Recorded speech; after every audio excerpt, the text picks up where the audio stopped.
Good morning. Today we are going to start off with a fresh chapter, and the name of the chapter is Primary Markets. Okay, if you remember, I guess somewhere around day 2 or day 3, I told you that entire capital markets can be divided into two parts. And जिसमें of course we are not even discussing about money markets. Money markets भी एक अलग segment होता है वैसे. So money market, capital market वैसे दो major segment होते हैं, but money market completely we are ignoring right now. It has got nothing to do with stock market. Okay, stock market कहाँ पे आता है? It comes under the head of capital markets. Capital markets is further divided into two parts. कौन सा आता है अपना? Primary market and secondary market.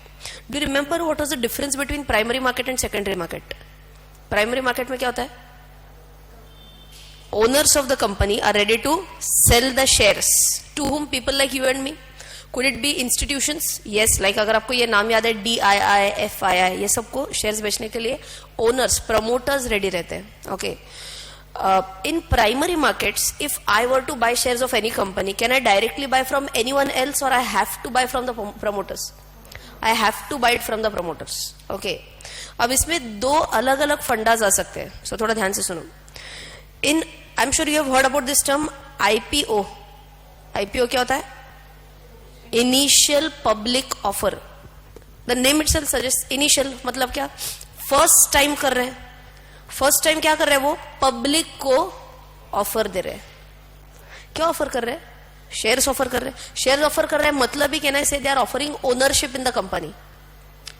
Whenever I'm saying they are offering shares, can I say in simple words they are offering ownership to the ownership of the company to the shareholders, to the new people in the company. Okay, अब IPO तो first time हो गया. So let us take an example.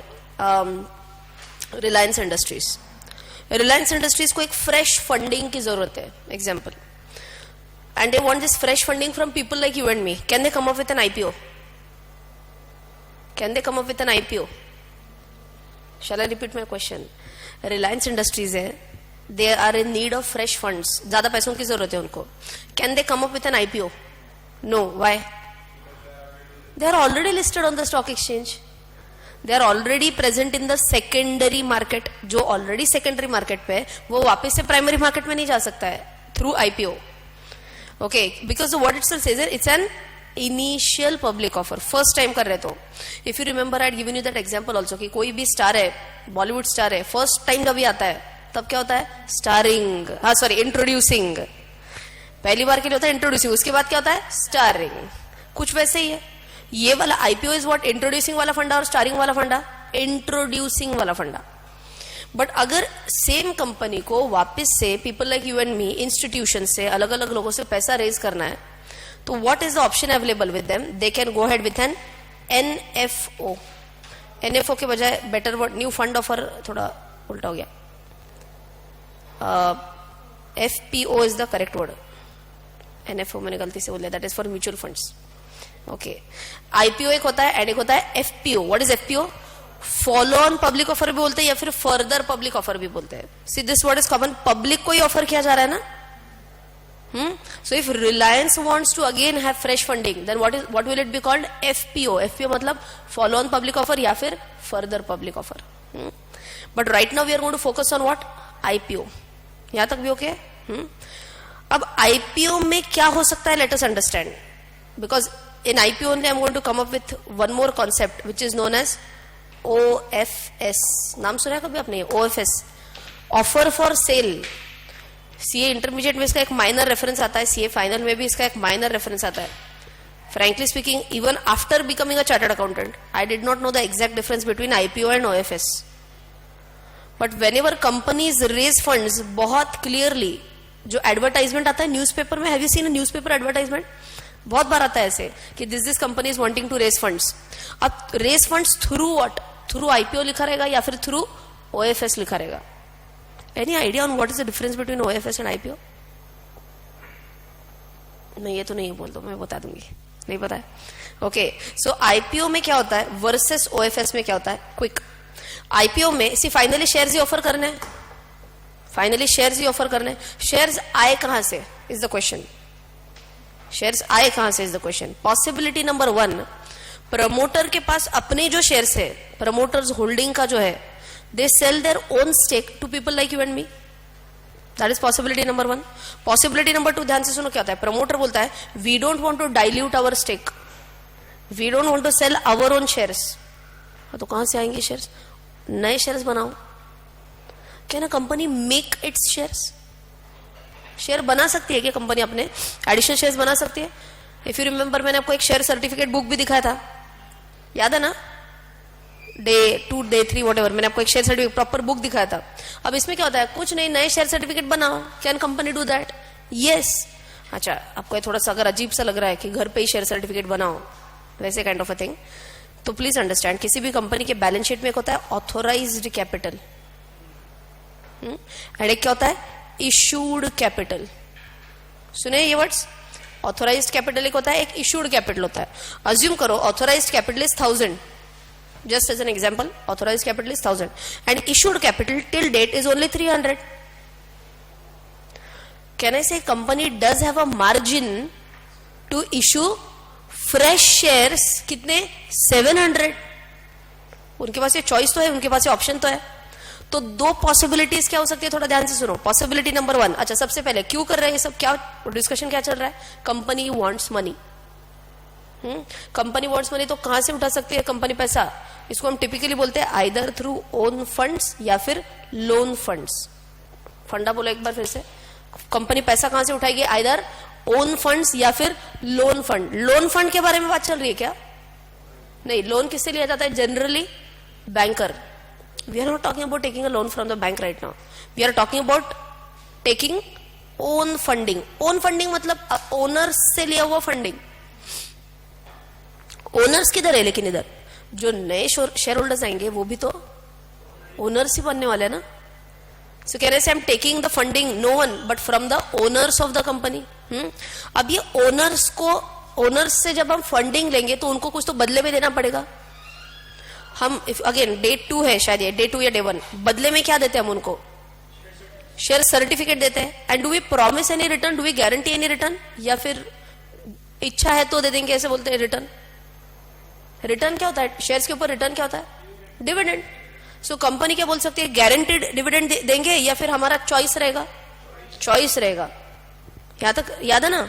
सो क्या हो रहा है देखो एक बार फिर से. कंपनी दे रही है shares to whom? The new share holders. Question is shares आए कहां से? शेयर्स आए कहां से? दो सोर्सेस हो सकते हैं. पॉसिबिलिटी नंबर 1, ये जो ऑलरेडी इशूड कैपिटल है ना, कितने का? 300. इसमें प्रमोटर का अपना कुछ तो होल्डिंग रहेगा. Let us assume that out of this 300 the current split is something like this. Promoter के पास 200 के शेयर्स है, अदर्स के पास 100 के शेयर्स है. क्या तक ओके? अदर मतलब other people. Okay, other people मतलब कौन हो सकता है? Could it be people like you and me also? Yes. Could it be mutual funds? Could it be insurance companies? Yes. अगर ये अदर्स, अच्छा अगर कंफ्यूजन पॉइंट है, आप बोल रहे हैं मैम अभी तो आईपीओ लेके आ रहे हैं ना, how is it possible that others के पास शेयर्स है? शायद ये कंफ्यूजन अगर है तो आईपीओ में अदर्स के पास कैसे शेयर्स है? प्लीज अंडरस्टैंड, सीए इंटरमीडिएट में आप और एक चीज पढ़ते हैं, that is known as private placement. सुना है ये वर्ड कभी? प्राइवेट प्लेसमेंट मतलब क्या होता है? Only to a specific group of people you are offering shares. Private placement को अगर एक सिंपल आपको उसका एक्चुअल लॉ में क्या लिखा है बताती हूँ.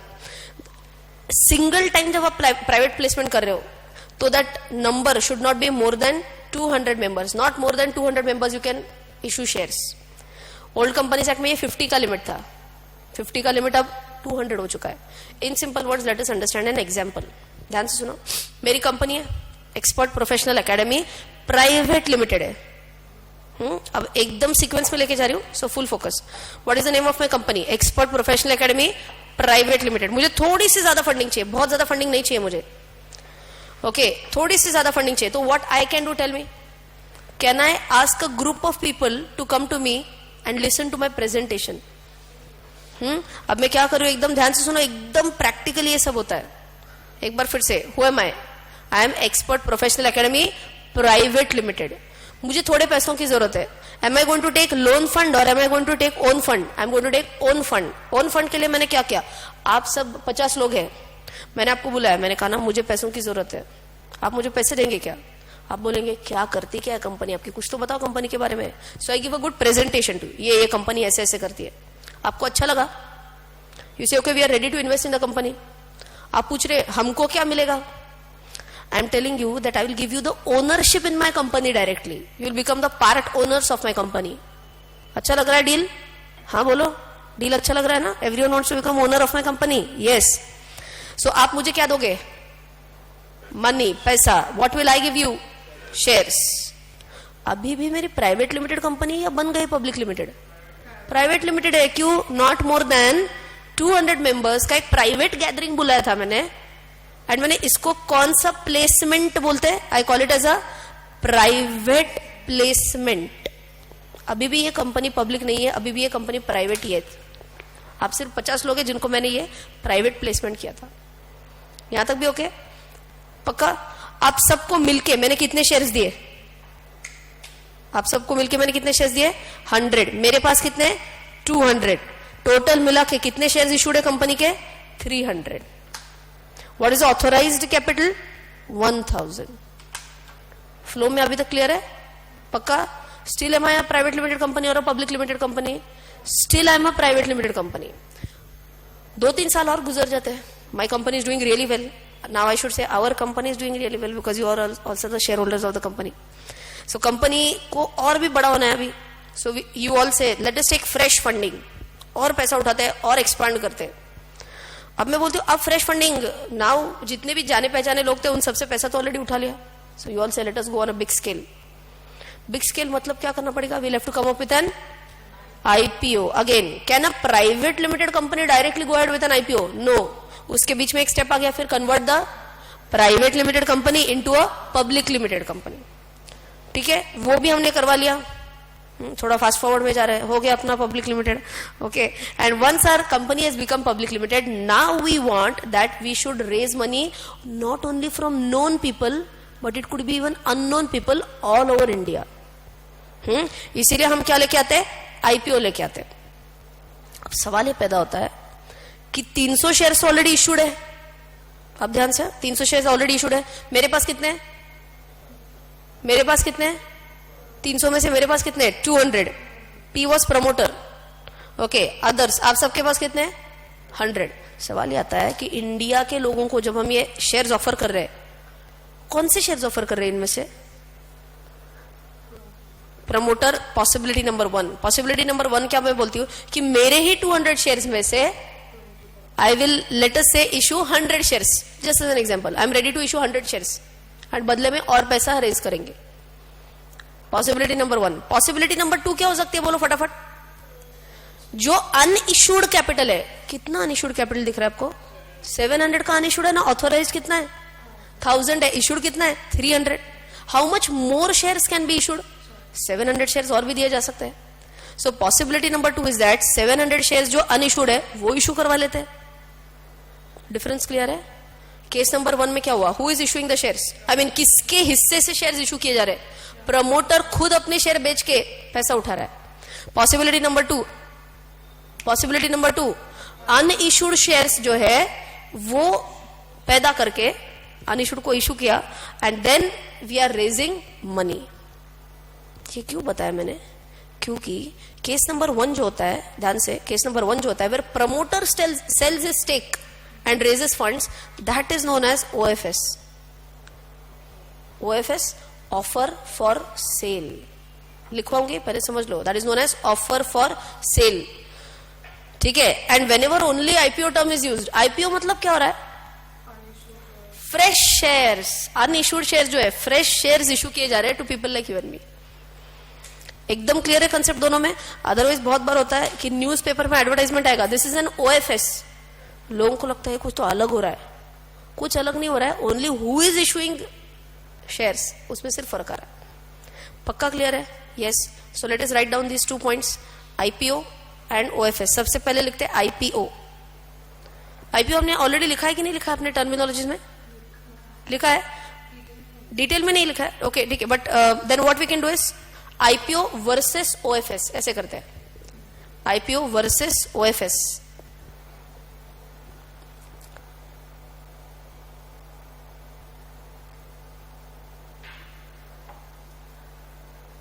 dash. In an IPO,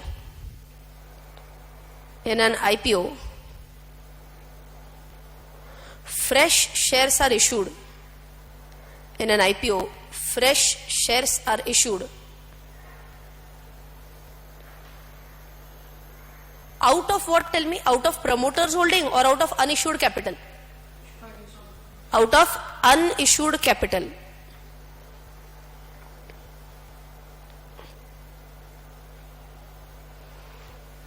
While in OFS, comma, क्या होता है बोलो OFS में? Shares are issued out of promoters holding. Shares are issued out of promoters holding.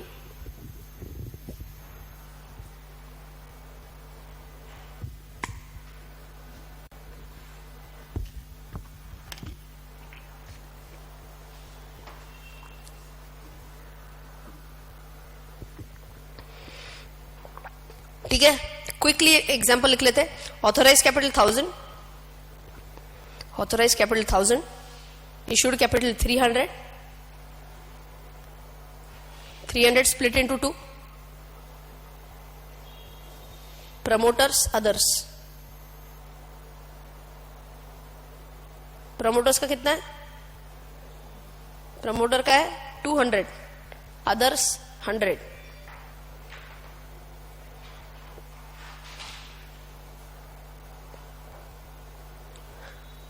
उधर ही नीचे क्या लिखेंगे? Shares issued out of promoters stake into bracket 200. Shares issued out of promoters stake into bracket 200 dash. क्या हो गया ये? OFS. Shares issued out of promoters stake dash 300, that is OFS. And second क्या लिखेंगे आप? Shares issued out of unissued capital. Shares issued out of unissued capital into bracket क्या आएगा? 700. ये क्या आ गया आपका? IPO. एकदम ओके. एक और टर्म मैंने अभी आपको बोला था, व्हाट वाज दैट? IPO के बजाय क्या था ये? FPO. What was FPO? When a company does a second or further round of funding. So ये एक वन लाइनर लिख लेंगे सिर्फ FPO. अच्छा, क्विकली टेल मी, ये कंपनी ऑलरेडी लिस्टेड है या लिस्ट होनी है अभी? ऑलरेडी लिस्टेड है. Okay, so when a listed company comes up with a fresh funding offer,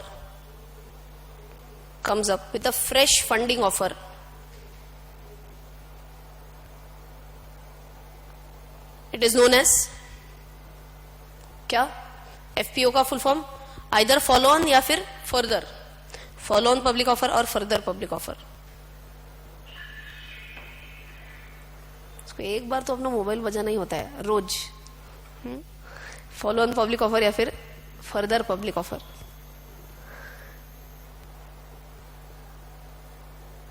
यहां तक okay? Yes. Now we are coming on to the most amazing concept कि ये IPO कैसे आता है. First if you understand the basics of IPO, then we will come to how do we apply for IPO. पहले मैं company का angle बता रही हूं आपको. Okay, if you remember again first और सेकंड डे, उसी का एक सिमिलर एग्जांपल ले रही हूं. Expert professional academy private limited. अब ये क्या बन गए? सॉरी, एक्सपर्ट प्रोफेशनल एकेडमी अभी बन गई थी ना अपनी लिमिटेड. थोड़ा सा फ्लैशबैक में जाएंगे कि एक्सपर्ट प्रोफेशनल एकेडमी लिमिटेड अभी तक हो गई है, लिमिटेड हो गई है. इसका current face value is 10 rupees. लेकिन ये कंपनी कितने सालों से ऑलरेडी एस्टैब्लिश्ड है? Assume this company is already established since past 6 years. It's a 6 years old company already. बहुत लोगों की गलतफहमी क्या होती है पता है? कि IPO में जब कंपनी आती है वो अभी स्टार्ट हो गई एंड डायरेक्ट IPO के लिए आ गई. That is not so.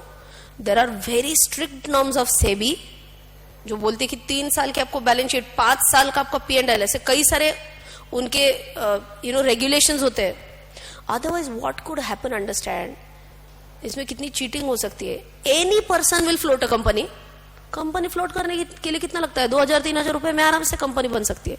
Company float करो, फंडिंग उठाओ, मजे करो, कंपनी बंद करो, सिंपल. ओके, ये ना हो इसके लिए SEBI has very stringent norms as to who can come up with an IPO. आपको आपके past balance sheets, past P&Ls दिखाने पड़ते हैं सेबी को. वो पूरा डेटा देख के फिर वो अप्रूव करते हैं कि आपकी लायकी है कि नहीं है फंडिंग उठाने की, and then they will approve it. Okay, so पहले क्या हो गया देखो, expert professional academy limited 6 year से ऑलरेडी एस्टेब्लिश्ड है, डूइंग गुड. ओके, अब इसकी बुक वैल्यू आप समझते हैं इसका डिफरेंस. फेस वैल्यू एक होती है, बुक वैल्यू एक होती है. थोड़ा सा आज फाइनेंस आ रहा है. फेस वैल्यू का मीनिंग क्या था? Value written on the face of the share certificate, that is a face value. Simple है. बुक वैल्यू क्या होता है? Value as per the books. कहां से आती है ये? Same as face value. तो बुक वैल्यू अलग क्यों बोलते हैं ऐसे टाइम पास के, मतलब सिनोनिम है.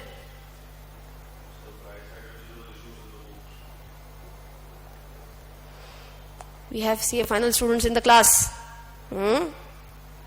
बुक वैल्यू क्या होता है? Book value is as good as आपका जो नेट एसेट्स जो होता है. या फिर नेट एसेट्स के बजाय best word is net worth. Networth तो सुना है ना सबने. How do we calculate networth? Assets minus liability, zero. Asset minus liability, zero. क्या बोलते हैं? Assets minus external liabilities, not only current liabilities, it could be non current liabilities also. External liabilities मतलब क्या होता है? अब जो CA वगैरह नहीं कर रहे या फिर फाउंडेशन लेवल पे है तो आपको T फॉर्मेट तो सबको पता है बैलेंस शीट का. ये सबसे सिंप्लीफाइड वर्जन होता है. Liabilities, assets. यहाँ पे आपके सभी एसेट्स आएंगे. फिक्स्ड एसेट्स आएंगे जैसे प्लांट, मशीनरी, फर्नीचर, डाटा, सब कुछ हो गया. यहाँ पे आपके करंट एसेट्स आएंगे जैसे cash, bank balance, fixed deposits, सब कुछ आ गया. यहाँ पे आपका एसेट साइड का टोटल आ गया. लेटेस्ट एसेट साइड का टोटल इज 1,000 रुपीज. यहां तक ओके. अब ये 1,000 रुपीज के एसेट्स जो आपने लाए ना, वो कहां से लाए आपने? इधर अपने ओन फंड से लाए या फिर लोन फंड से लाए. सो इसमें से पॉसिबिलिटी ऐसी है, देखो शेयर होल्डर्स के पैसे इसमें 200 रुपीज है. आपके रिजर्व्स जो है, रिजर्व समझते हैं everyone, reserves is like past year profits. Okay, पिछले अभी अपनी 6 ईयर्स की कंपनी है ना, तो पिछले 5 साल में जितना भी प्रॉफिट्स हमने कमाया है वो सब इधर आ गया रिजर्व्स में. रिजर्व्स मान के चलो है 300 रुपीज. ओके, लोन्स जो है अपने लोन्स फ्रॉम बैंक्स और वट एवर लोन्स जो है वो है लेटेस्ट से अपने 200 रुपीज. ओके, एंड अपने जो करंट लायबिलिटीज है all these are put together 300 rupees. यहां तक ओके. लायबिलिटी साइड टोटल कितना आया? अरे क्या कर रहे हो? 1,000 रुपीज. ओके, अब ध्यान से सुनो. फेस वैल्यू कितना था अपना? 10 रुपीज था. ऐसे कितने शेयर्स इशूड थे अपने? Just as an example, we had 25 issued shares. Okay, 25 अच्छा नहीं लग रहा है, 20, क्योंकि शेयर कैपिटल 200 है ना. तो फेस वैल्यू कितना है बोलो?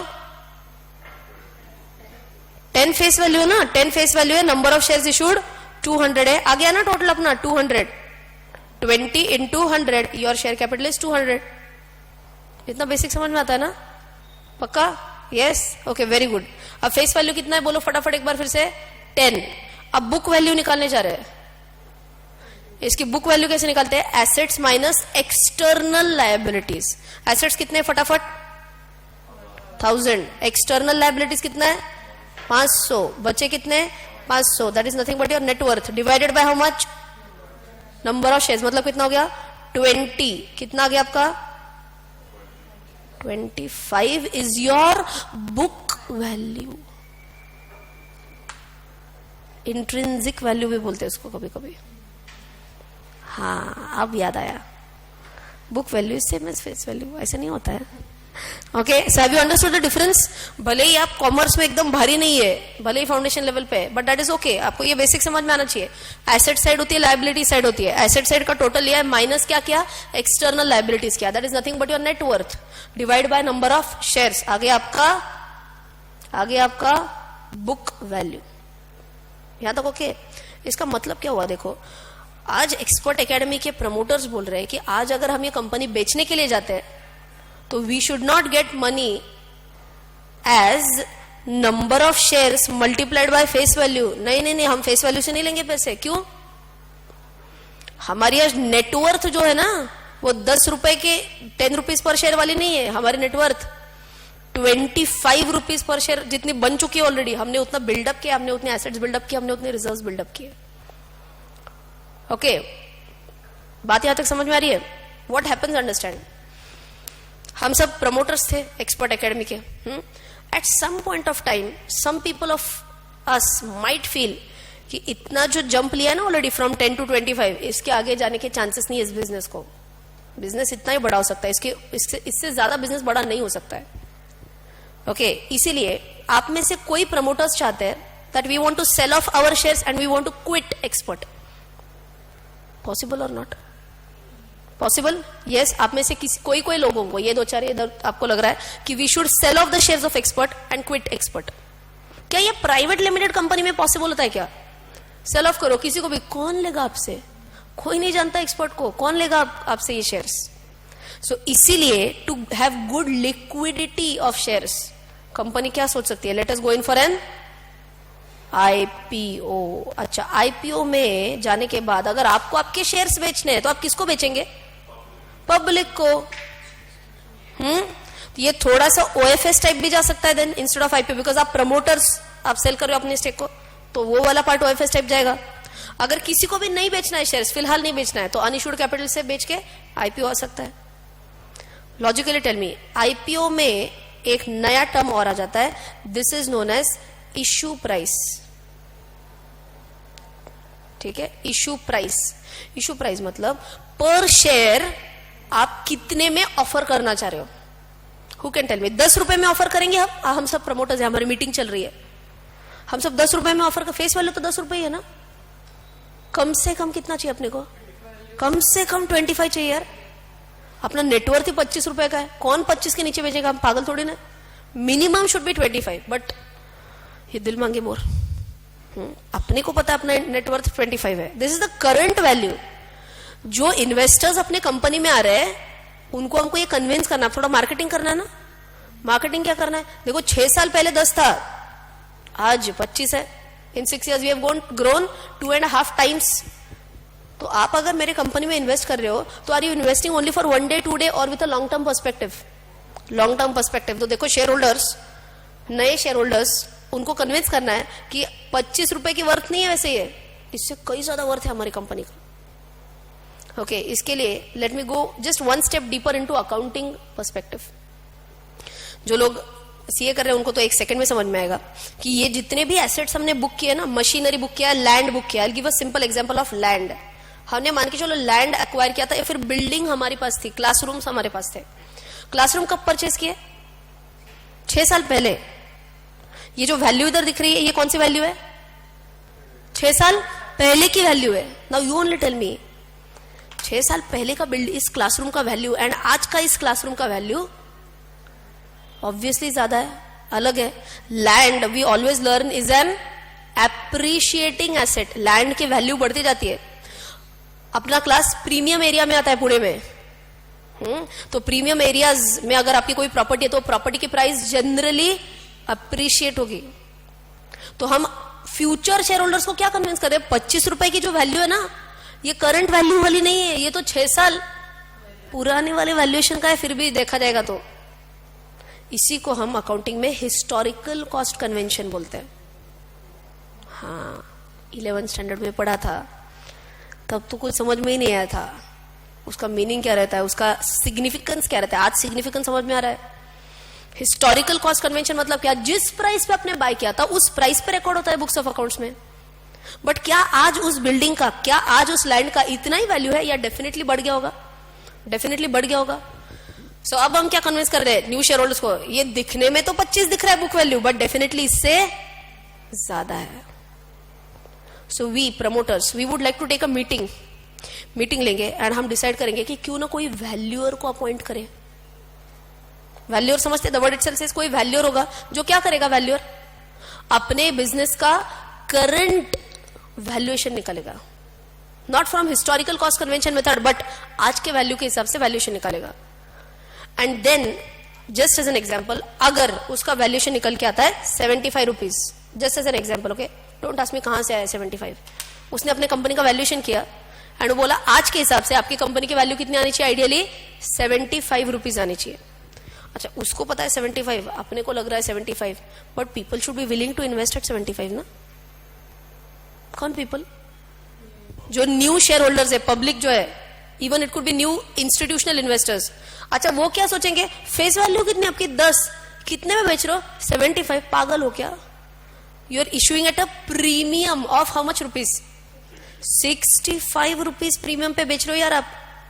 आई होप समझ में आ रहा है. 65 रुपीज प्रीमियम कहां से आया, 10 रुपीज फेस वैल्यू है, यू आर इशूइंग एट 75, आप 65 का प्रीमियम क्लेम कर रहे हो यार. सो अब इसके लिए क्या होता है, देखो, ideally what should happen is we should go to different people. New investor जो रहेंगे उनके पास हम सब ने जाना चाहिए एंड सबको एक एक अपने कंपनी का प्रेजेंटेशन देना चाहिए. That is how marketing is done ना. That is actually how IPO का मार्केटिंग होता है. अब ध्यान से सुनो क्या होता है. हम सब 50 लोग हैं, प्रमोटर्स है, बराबर. अब हम सब ने क्या डिसाइड किया है, सब ने मिलके अलग अलग लोगों के पास जाके अपना प्रेजेंटेशन देके आना है कि हमारी कंपनी कितनी भारी है, आप हमारी कंपनी के शेयर्स ले लो. अब डू यू रियली थिंक हम सब ये काम करने वाले हैं? हम सब अलग अलग जगह पे जाके नॉक अपॉइंटमेंट चाहिए सर, क्यों, वो प्रेजेंटेशन देना है, हमारी कंपनी आईपीओ लेके आ रही है. Do you think this will happen? Door to door selling नहीं चल रहा ना अपना. So what happens, understand, are we going to give presentation to individual investors or we would like to give presentations to institutional investors? Like, क्या मैं अलग अलग banks में जाके ये प्रेजेंटेशन देके आ सकती हूँ क्या? क्या मैं अलग अलग इंश्योरेंस कंपनीज में जाके ये प्रेजेंटेशन देके आ सकती हूँ? क्या मैं अलग अलग म्यूचुअल फंड हाउसेस के पास जाके ये प्रेजेंटेशन देके आ सकती हूँ? These are going to be big investors. Again, हम 50 लोग अपना रोज का काम छोड़ के ये सब करेंगे क्या? नहीं करेंगे. So that is why we want some person who will help us out in this entire IPO का प्रोसेस. अंडरराइटर तो बहुत बाद में आ गया, क्योंकि अंडरराइटर का काम क्या होता है, अगर शेयर्स आपके कम सब्सक्राइब हो गए तो वो ले लेगा balance part. That is underwriter, बहुत बाद में आ गया. ये बंदा जो होगा who will responsibly do all these presentations, try to understand the nerve of the market. Understanding the nerve of the market मतलब क्या, इनके पास मान के चलिए 10 बैंक्स को अप्रोच करता है, 20 इंश्योरेंस कंपनीज के पास जाता है, 15 म्यूचुअल फंड्स के पास जाता है, प्रेजेंटेशन देता है and he rights it down. अच्छा, ये जो बैंक है ना, बैंक नंबर 1 है ना, they are ready to buy the shares, they are ready to buy our shares at 70. मैं 75 के लिए कन्विंस कर रहा था, but they are ready to take it at 70. Bank number 2 बोल रही है we are ready to take it at 72. Bank number 3 बोल रही है 75 तुम पागल हो क्या, अरे इतना अमेजिंग है, मैं तो हम तो 80 देंगे, हमको ही दे दो, लेकिन हमको पक्का चाहिए shares, we are ready to give at 80. Are you understanding this? So ये जो बंदा होता है ना, what he does is he starts writing this down. अभी थोड़ा सा आपको विजुअलाइज होने के लिए मैं बता रही हूँ. उसके पास एक बुक है, ऐसे आप समझ लो, एंड बुक में वो लिखते जाता है कि अच्छा ये लोग इतने के लिए रेडी है, ये लोग इतने के लिए रेडी है. Okay, so he's building a book. Book building, ऐसे कुछ सुना आपने? Book building issue सुना है कभी ये वर्ड? नहीं? In India currently, I can say roughly 95% of the IPOs are book building issues. 95% of IPOs will be book building issues. Okay, पहले क्या होता है कंसेप्ट समझ लो. बुक लिख रहा है मतलब ये बुक बिल्ड कर रहा है ना. What is he building? He is building the probable prices. He is building the probable prices. कौन बता रहा है उसको ये प्राइस 70, 70 to 80? कौन बता रहा है? नए इन्वेस्टर्स बता रहे हैं. कौन थे अपने नए इन्वेस्टर्स? बैंकर्स है, इंश्योरेंस कंपनीज है, म्यूचुअल फंड. वो बोल रहे हैं, उन्होंने प्रेजेंटेशन सुन लिया एंड फिर वो बोल रहे अच्छा वी फील 70 अगर आप इशू करोगे shares we are ready to take at 70, अगर आप इशू करोगे shares we are ready to take at 72, we are ready to take at 80. यहां तक ओके? अभी तक सवाल आंसर ही नहीं हुआ है कि ये बंदा कौन है जो पागल जैसे इधर प्रेजेंटेशन दे रहा है. Now if you heard about this thing, बंदा मतलब there will be not only one individual who is doing this. Do you think एक ही इंडिविजुअल सब जगह पे भागने वाला है? It's going to be an institution, and ये इंस्टीट्यूशन है आपकी market reviewer, developer. Anyone? Oh, SEBI क्यों मेरे लिए भागेगा? मर्चेंट बैंकर नाम सुना है क्या कभी? नाम सिर्फ सुना है. And telling you, CA final होने के बाद भी आधे बच्चों को मर्चेंट बैंकर पूछो वो बता ही नहीं पाएंगे. अगेन फ्रैंकली मुझे भी नहीं पता था मर्चेंट बैंकर एग्जैक्टली क्या करता है. ये सिलेबस में तो आता है, बट हम क्या करते हैं सिलेबस के लिए उतना रट लेते हैं, बात खत्म. We have to understand this कि ये मर्चेंट बैंकर बहुत जबरदस्त चीज होती है. Can I open my bank account? एक काम करते हैं, अपना एक बैंक अकाउंट ही खोल लेते हैं मर्चेंट बैंकर के पास, सेविंग बैंक अकाउंट. मतलब मुझे समझ में आएगा कि मर्चेंट बैंक क्या करता है. We are not individuals like you and me, we are not allowed to go to a merchant banker to open a saving bank account. ये सेविंग बैंक जैसे चिल्लर काम नहीं करता है ये मर्चेंट बैंकर. मर्चेंट बैंकर सिर्फ बड़े बड़े काम करता है, like what? Mergers, acquisitions. Okay, merchant banker और क्या काम करता है? किसी को फंडिंग उठानी है, प्राइवेट इक्विटी रेज करके देगा. किसी को फंडिंग उठानी, किसी को आईपीओ लेके आना है, ये आईपीओ की पूरी प्रोसेस में रेज उसको हेल्प करेगा. सो मर्चेंट बैंकर मतलब नॉर्मल बैंकिंग फंक्शंस नहीं करता है, ये हाई लेवल बैंकिंग फंक्शंस करता है, लाइक मेजरली फंडिंग उठा के देना. Okay, funding and mergers acquisition, ये दो सबसे मेजर काम होते हैं मर्चेंट बैंकर के. यहां तक ओके? पक्का? सो ये मेरे लिए भागदौड़ी कौन कर रहा है? मेरे लिए भागदौड़ी कौन कर रहा है? मर्चेंट बैंकर कर रहे हैं सब. यहां तक भी ओके? सो मर्चेंट बैंकर ने अलग अलग लोगों को जाके प्रेजेंटेशन दे दिया. इंडिविजुअल को प्रेजेंटेशन दिया या सिर्फ इंस्टीट्यूशनल इन्वेस्टर्स को दिया? सिर्फ इंस्टीट्यूशनल इन्वेस्टर्स को दिया. एंड फिर वो बोला कि वो अब हम सबको आके प्रेजेंटेशन दे रहा है. कौन?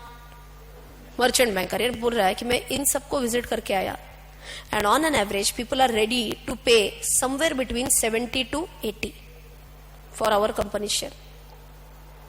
ओके, वो क्या बोल रहा है? Somewhere between 70 to 80. अब वो बोल रहा है अब आपका चॉइस है, आपको क्या करना है. आपको 70 पे लाना है, 71, 72 या 80, what ever your choice.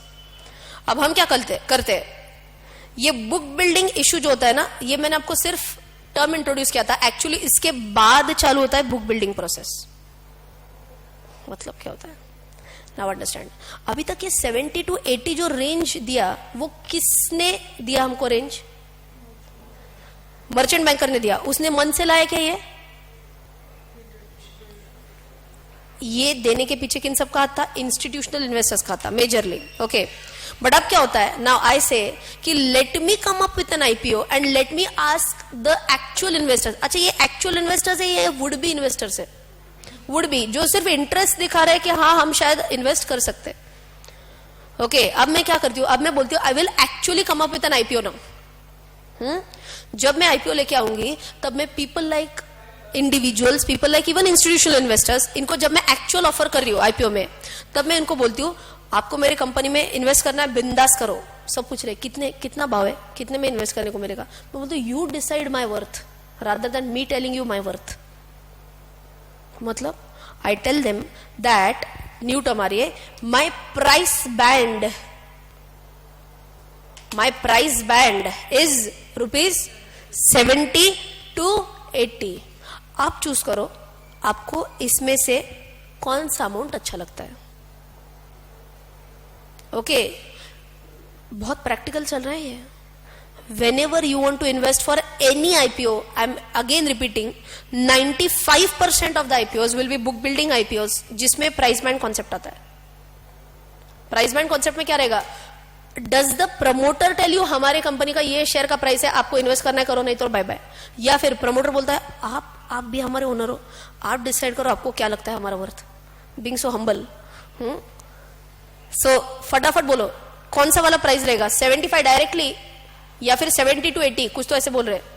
70 to 80 हम सब डिसाइड करेंगे. हम सब बोले तो normal investors, public, including institutional investors also, they will decide at what price they want to bid for our shares. Okay अब क्या होगा, थोड़ा सा वापस से फ्लैशबैक में जाना पड़ेगा। ये क्योंकि ये 70 to 80 प्राइस बैंड है, ये मैंने उनको कैसे बताया, हमने पब्लिक को कैसे बताया, बुक बिल्डिंग इशू है ये भी है, ठीक है, बट मैंने कैसे बताया सबको कि हमारा बुक बिल्डिंग इशू आ रहा है? हाँ, वेबसाइट से बताया और अनाउंसमेंट किया, ओरल अनाउंसमेंट कर दिया। हाँ, कुछ डॉक्यूमेंट देना पड़ेगा, prospectus, very important term again, कौन सा टर्म है? प्रोस्पेक्टस। प्रोस्पेक्टस क्या होता है? दैट्स अ डॉक्यूमेंट, जिस डॉक्यूमेंट में कंपनी का पूरा हिस्ट्री, ज्योग्राफी सब कुछ लिखा रहेगा। कंपनी के प्रमोटर्स कौन है, कंपनी के प्रीवियस परफॉर्मेंस कैसे रहे, पास्ट में मैंने जो बोला था ना शायद आपको, पास्ट 5 साल का बैलेंस शीट, P&L, ये सभी उसमें दिया रहेगा। कंपनी के ऊपर कोई लिटिगेशन चल रहा है क्या, लिटिगेशन समझते हैं, कोई कोर्ट केस चल रहा है क्या, कंपनी इन पैसों का क्या करेगी? So please if we are raising money for expert professional academy limited, क्या करेंगे हम इस पैसे का? Should there be some reason given और not? Reason could be something like this, that we want to expand classrooms all over India, कुछ ऐसा अगर है, ऑल ओवर इंडिया अगर क्लासरूम हमको निकालने हैं तो we will need money. So क्या पर्पस ऑफ आईपीओ ये भी बताना पड़ेगा, यस और नो? Absolutely yes. कहां पे बताते हैं? इन द प्रोस्पेक्टस। यहां तक ओके, पक्का? सो प्रोस्पेक्टस मैंने डायरेक्टली पब्लिक को दे दिया या पहले किसी से ये कंफर्म कराना पड़ेगा कि अच्छा ये प्रोस्पेक्टस है, इस पे कुछ खराबी तो नहीं है ना, कुछ गड़बड़ तो नहीं है ना, आप अलाउ कर रहे हो ना सर? किसकी परमिशन मांगू मैं? सेबी। परमिशन मतलब SEBI, first I ask with the permission of SEBI. SEBI ये देखो हमारा प्रोस्पेक्टस है। अब प्रोस्पेक्टस में आपने वर्ड शायद सुना होगा, DRHP, रेड हेरिंग प्रोस्पेक्टस, ऐसे प्रोस्पेक्टस का टाइप होता है, but the moment I am saying DRHP, it's a draft red herring prospectus. थोड़ा फ्लैशबैक में गए ऑलरेडी, फ्लैशबैक में जाने के बाद क्या हो रहा है देखो, सबसे पहले हम DRHP निकाल रहे हैं। अभी तक जनरल पब्लिक को बताया कि अभी तक जनरल पब्लिक को नहीं बताया, फ्लैशबैक में गए, जनरल पब्लिक को अभी तक पता नहीं है। आई फर्स्ट अप्रोच सेबी एंड मैं बोलते देखो ये हमारा DRHP है, ड्राफ्ट रेड हेरिंग प्रोस्पेक्टस है, उसने सब कुछ डिटेल्स लिखे है। फिर सेबी सब चेक करेगा एंड बोलता है ठीक है, अग्रीड या फिर नॉट अग्रीड। नॉट अग्रीड तो इशू इधर ही खत्म हो जाएगा, वील हैव टू वेट। अगर वो अग्री करते हैं तो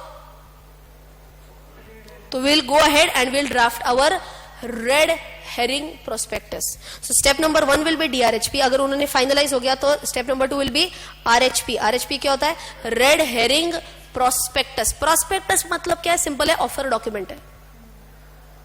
ओके, इन सिंपल वर्ड्स, आपको अगर कुछ भी परचेस करना है, आप Amazon पे जाओ, कुछ भी परचेस करना है, वहां पे डायरेक्टली होता है ऐड टू कार्ट या फिर view details. Amazon add to cart या फिर व्यू डिटेल्स।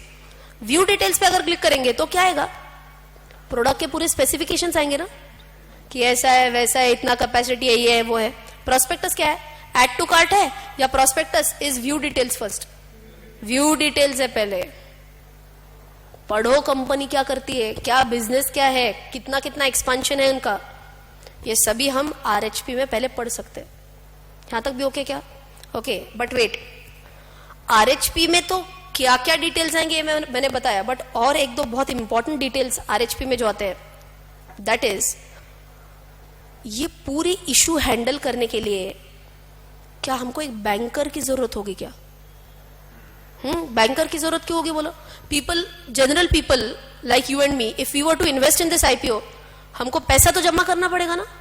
किधर पैसा जमा करेंगे? बैंक में पैसा जमा करेंगे। सो कोई एक बैंकर होगा, कोई एक कस्टोडियन होता है, कोई एक RTA होता है, रजिस्ट्रार एंड ट्रांसफर एजेंट होता है, बहुत सारे नाम आएंगे, 1 बाय 1 जाना है अपने को। ये सभी नाम किधर दिए रहते हैं? इन द प्रोस्पेक्टस। कहने से 30% क्लैरिटी है, 30%। जैसे हम एक वापस से जाएंगे, स्टार्ट से जाना है वापस से, एक कॉन्सेप्ट करते करते। Okay, first I feel let us write down 2-3 important terminologies जो हमने यहाँ पे किया है। 2-3 इंपॉर्टेंट टर्मिनोलॉजी में फेस वैल्यू तो हमने ऑलरेडी लिखा था, बुक वैल्यू टर्मिनोलॉजी नहीं लिखा हमने। So write down quickly, first terminology of book value.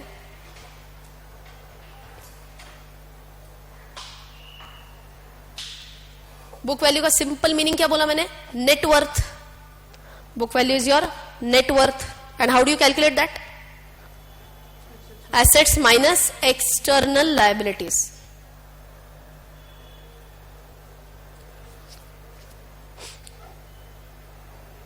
Assets minus external liabilities. Okay, that is book value. उसके बाद मैंने आपको बोला merchant banker, very important concept. Merchant banker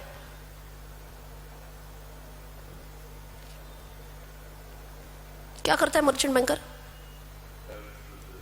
helps in the entire IPO process. helps in the entire IPO process.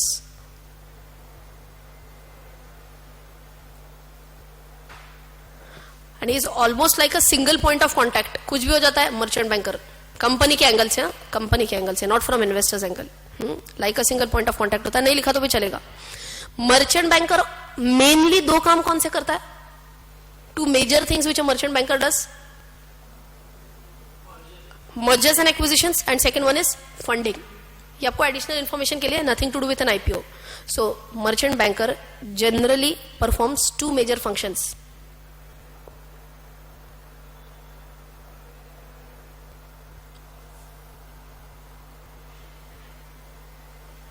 Number 1, mergers and acquisitions, and number 2, fundraising.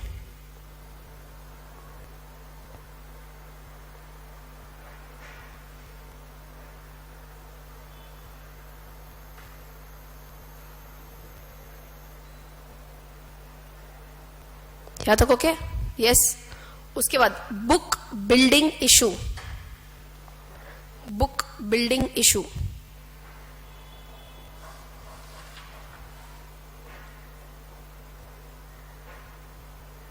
फटाफट बोलो. Book building issue मतलब क्या होता है? Is a price band given और is a fix price given? Price band is given to the investors.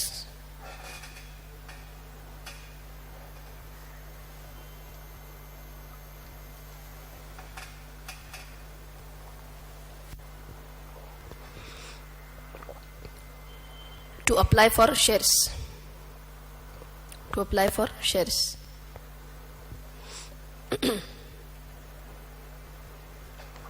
Next term कौन सा है? Prospectus. Prospectus.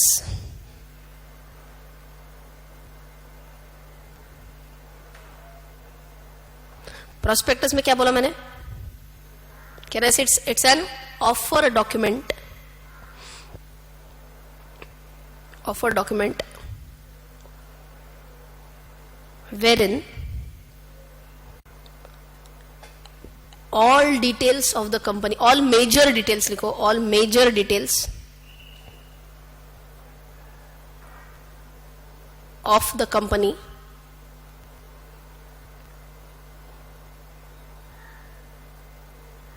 will be mentioned.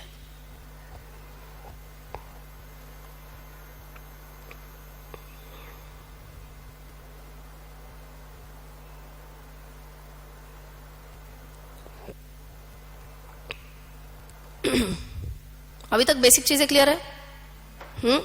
We are going to go through the entire process one more time. But एक थोड़ा सा primary markets क्यों चाहिए अपने को? Why primary markets, why IPOs? इसके लिए जस्ट एक दो तीन बेसिक पॉइंट्स देख लेते हैं. प्राइमरी मार्केट्स अगर किया तो इससे मेजर फायदा क्या होता है? You are able to tap larger markets. हमने ऑलरेडी किया है बट आपको सिर्फ गो थ्रू करा रही हूँ. How can we tap larger markets through primary market? Tell me. मैंने अच्छा ये तो जीडीआर वगैरह ये तो ग्लोबल लेवल पे हो गया. अगर आपको इतना ग्लोबल लेवल पे नहीं जाना है, सिर्फ इंडिया लेवल पे ही रुकना है अगर आपको, तो भी can I say because of IPO I can tap a larger market. कैसे बोलो? फिलहाल तो अपना 50 लोगों का था. I don't know people sitting in Kerala who are interested in my company. I don't know people in Assam who are interested in my company. How did I reach them? Through IPO. That is a function of the primary market. I can tap a larger market. Okay, clear है? और एक point क्या बोला है? Why IPO? It fosters competitive process. अब competitive process में आपको ये जो अपना प्राइस बैंड कॉन्सेप्ट है ना, ये आपको जब आएगा तब मैं आपको ये competitive process क्या होता है ये आपको बताऊंगी. ओके, उसके बाद क्या होता है? देखो, डाइवर्सिफिकेशन ऑफ ओनरशिप होता है. होता है कि नहीं डाइवर्सिफिकेशन ऑफ ओनरशिप? आइदर हमने 700 भी इशू किए, कौन से 700 अनइशूड वाले, या फिर मेरे अपने जो प्रमोटर्स के थे उसमें से भी इशू किए, तो भी डाइवर्सिफाइड ओनरशिप हो जाएगा. More people coming into the company, more thought process company में आ जाएगा, राइट? सो ओनरशिप भी डेफिनेटली डाइवर्सिफाई हो जाएगा. बेटर डिस्क्लोजर्स दिए जाएंगे. क्विक आंसर चाहिए. डिस्क्लोजर्स कहां पे दिए जाते हैं? इन द प्रोस्पेक्टस ना. मैंने आपको वही बोला था, कंपनी के बारे में an number of information you can find in the prospectus. कभी देखा है प्रोस्पेक्टस आपने? नहीं. कितने पेजेस का होता है प्रोस्पेक्टस? Any idea? मोटा होता है. Let me just check if I have one prospectus with me right now और नॉट.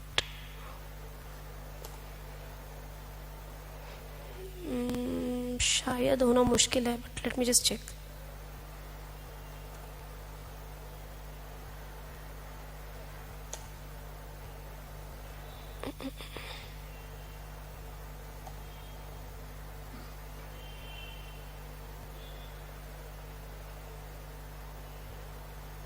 ठीक है, मैं बीच में चाहिए तो एक आपको डाउनलोड करके प्रोस्पेक्टस बताऊंगी. रफली 600-700 पेजेस का होता है only. Okay, so do you really feel ये सब हम पढ़ते बैठ सकते हैं? इम्पॉसिबल है. इतना पढ़ाई किया तो सीए हो जाएंगे. तो प्रोस्पेक्टस क्यों पढ़ते बैठना इतना? So what all things are to be checked in the prospectus. इतना तो बेसिक चीजें देखो, ये मैं आपको जरूर बताऊंगी. Okay, but it's a huge document and now you can tell me, अगर 600 पेजेस का प्रोस्पेक्टस होने वाला है, don't you think it's going to have loads of disclosures inside it? Absolutely yes. So देखो, अच्छी बात है कि आप जितने ज्यादा डिस्क्लोजर्स दे रहे हो, people will ideally feel more comfortable before investing in the company. SEBI बहुत स्ट्रिक्ट है अबाउट गिविंग फ्यूअर डिस्क्लोजर्स. अगर आपने कम डिस्क्लोजर्स दिए या फिर गलत डिस्क्लोजर्स दिए, SEBI can directly penalise you. आपने डीएलएफ का नाम सुना है? क्या है डीएलएफ? डीएलएफ आईपीएल था नहीं क्या पहला अपना? क्रिकेट वाली कंपनी है, स्पॉन्सर करता है डीएलएफ आईपीएल को. That was the first sponsorer of IPL. DLF is basically a construction company. Construction company. It came out with its IPO, if I am not mistaken, somewhere around in 2007-8. आपने देखा होगा तो मेरे कई सारे examples इस area के हैं, because that was when I started investing. जब अपन इन्वेस्टिंग स्टार्ट करते हैं तो ढेर सारी गलती करती है. इतनी गलतियां की है, इतनी ज्यादा गलतियां की है शुरुआत में कि वो सभी अभी मुझे काम आते हैं एग्जांपल्स देने के लिए. Okay, so this was the company which was coming up with an IPO. अभी आपको आईपीओ कॉन्सेप्ट पता है सबको? एवरीवन वाज सेइंग, एवरीवन, जितने भी मेरे फ्रेंड सर्कल में थे, ये बोल रहे थे कि ये इशू ना ओवर सब्सक्राइब होगा. ओवर सब्सक्राइब होगा. हमारा जो ओरिजिनल कंपनी था, let us take comparative example. हमारे ओरिजिनल एग्जांपल में फटाफट बोलो, कंपनी कितने शेयर्स अनइशूड थे? 700 थे, याद है? हमने डिसाइड किया 700 में से ना let us issue 500 shares. Are you with me? Company ने क्या डिसाइड किया? 500 शेयर्स इशू करेंगे. अब फटाफट बोलो, 500 के लिए मैंने ऑफर कितने किए? 500. एप्लीकेशंस कितने आए लोगों से? 3000 के एप्लीकेशंस आए. This share is over subscribe. 6 गुना ओवर सब्सक्राइब हो गया, 6 टाइम्स ओवर सब्सक्राइब्ड. यहां तक okay? So there were strong rumours in the market that definitely ये जो डीएलएफ का आईपीओ ना, ये ना ओवर सब्सक्राइब हो जाएगा, फॉर श्योर ओवर सब्सक्राइब हो जाएगा. अब at that time, way back in 2007-8, individual investors के लिए लिमिट थी कि आप आईपीओ में ना मैक्सिमम 1 लाख रुपीज तक का इन्वेस्ट कर सकते हो for a retail individual investor. इसके ऊपर अगर आप जाते हो तो आप एचएनआई कैटेगरी में आओगे. हाँ, हमने कुछ ऐसे पढ़ा था, बट वहां पे लिमिट अलग पढ़ा था. हमने 2 लाख का लिमिट पड़ा था, वो आज का लिमिट है. This limit is revised now. Original limit 2007-8 में कितने का लिमिट था? 1 लाख का लिमिट था. यहां तक ओके?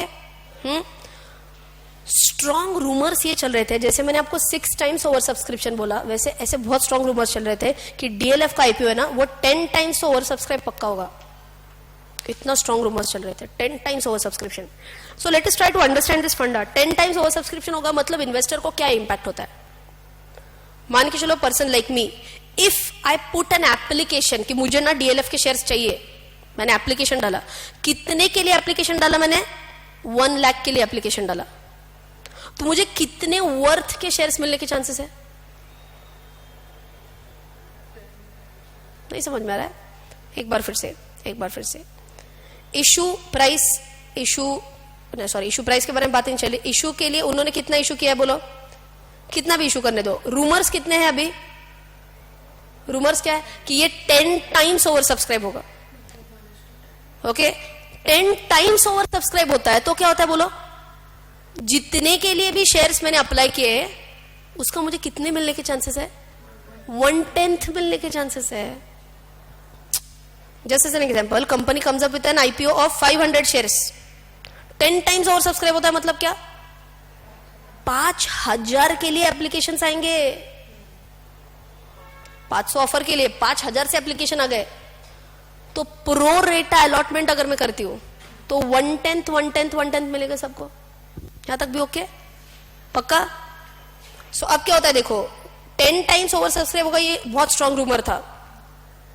रिटेल इंडिविजुअल इन्वेस्टर के लिए लिमिट थी 1 लाख रुपीज की। सो अगर मैं 1 लाख रुपीज के लिए अप्लाई करती थी तो मुझे 10,000 वर्थ शेयर्स मिल जाते थे। आर यू विथ मी? 1/10 किया मैंने सीधा। Okay but please understand 2007-8 I was doing my articleship. तो 1 लाख पैसे देके इन्वेस्ट करना मतलब, I don't come from a super rich family कि पापा मुझे जरा 1 लाख रुपए चाहिए, ले लो बेटा, ऐसा वाला नहीं है। Okay so that was a big amount for me, but I was in my last year of articleship. So उतना 10,000 का तो सेविंग मेरे पास था तब तक। बट मैंने बोला यार इतना अच्छा अपॉर्चुनिटी है, अगर मैं 10,000 इन्वेस्ट करूंगी, अप्लाई करूंगी, तो मुझे कितने का मिलेगा? तो मुझे मिलेगा सिर्फ 1,000 का। ये भी मुझे 10,000 के शेयर्स चाहिए मुझे। हाँ अब 1 लाख का तो अरेंजमेंट करना था, कहीं से तो अरेंजमेंट करना था। तो मैंने कहा ऐसे इमोशनल टाइम पे मम्मी बड़ी काम आती है। तो मैंने मम्मी को कन्विंस करने की कोशिश की, मॉम आई वांट मनी।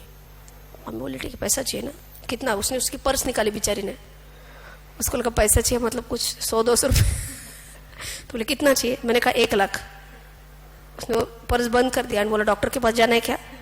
ठीक है ना? तो मैंने कहा अरे नहीं यार, मैं समझाती हूँ तुमको। बेचारी she comes from an arts background, so उनको तो ज्यादा कुछ पता नहीं इन सब के बारे में। अब my brother already was a chartered accountant by then, my भाभी वॉज ऑल्सो चार्टर्ड अकाउंटेंट। तो मम्मी को लगा कि शायद रचना भी कुछ अच्छा खासा कर रही है। I was also in CA final at that time. तो उसको लगा कि कुछ तो ये स्टडी वगैरह किया होगा। उसने पूछा क्या क्या है, क्या ये फंडा? तो मैंने उसको पूरा बताया सब कि ना डीएलएफ करके बहुत भारी कंपनी है। ओके कुछ नहीं पता था मुझे डीएलएफ का, कुछ भी नहीं पता था मुझे। Just because my friends were telling कि डीएलएफ करके एक भारी कंपनी में, बोली थी बहुत भारी है। एंड इतना पता था कंस्ट्रक्शन में। तो मैंने बोला कंस्ट्रक्शन में बहुत भारी है, तुम्हें बहुत ज्यादा आगे का समझ में नहीं आएगा, ऐसे मैं मम्मी को बता रही थी, बट तुम बिलीव करो मुझ में एंड तुम मुझे पैसा दे दो। And what I will do is, देखो ये तो ओवर सब्सक्राइब होने वाला है, मैंने उसको फंडा बताया ओवर सब्सक्रिप्शन का। तो वैसे भी 1 लाख में से 90,000 तो वापस ही आएंगे, रिटर्न ही आएंगे ना। Are you getting me? 1 lakh के लिए अप्लाई किया तो मिलने कितने वाले हैं? 10,000 के मिलने वाले, तो 90,000 एनीवेज रिटर्न ही आने वाला है। तो मैं आपको 90,000 तो तुरंत रिटर्न कर दूंगी। बाकी 10,000 तो मेरे पास भी है ना एडिशनल, जो इन्वेस्ट हो जाएंगे वो मैं आराम से कर लूंगी मैनेज। वो बोली कितना टाइम लगता है बीच में मुझे वापस पैसा मिलने के लिए? अच्छा at that time it was रफली अराउंड 1 वीक, 1 वर्किंग वीक, मतलब रफली 7 वर्किंग डेज के टाइम में क्या होता था, आपने अप्लाई किया। सो एप्लीकेशन का डेट मान के चलो, आज एप्लीकेशन का डेट है, today day 0 is application date and allotment date, इनमें कितने का गैप होता था? रफली 7 वर्किंग डेज का गैप होता था। Is this okay? सो मान के चलो आज मैंने अप्लाई किया, मुझे कब शेयर्स मिलेंगे? After 7 working days. तब मुझे पता चलेगा सस्पेंस कितना अलॉट हो गए, क्या हो गए। ओके मैंने अप्लाई कर दिए शेयर्स के लिए मम्मी से उधार लेके, and within 2 days a news flashed in the market saying that DLF IPO gets under subscribed. Under subscribe का मीनिंग समझते आप? कितने के लिए ऑफर किया था उन्होंने? जितने भी एक्स नंबर ऑफ शेयर्स के लिए उन्होंने ऑफर किया था। मुझे क्या लग रहा था ये ना 10x होगा, 10 टाइम सब्सक्राइब होगा, ये तो 0.8 सब्सक्राइब हो गया था। इसको बोलते हैं आप अंडर सब्सक्रिप्शन। क्या इंपैक्ट होगा अंडर सब्सक्रिप्शन का? पूरे शेयर्स अलॉट हो जाएंगे। कितने वर्थ के? 1 लाख वर्थ के शेयर्स अलॉट हो जाएंगे। I was in my 3rd year of articleship. And this is 2007-8, so can imagine, तब तो 1 लाख और भी बड़ी अमाउंट है. And I had received shares almost worth ₹98,000 in my demat account. इतने वर्थ के शेयर डीमैट अकाउंट में आ गए थे. नींद उड़ गई थी मेरे रातों की.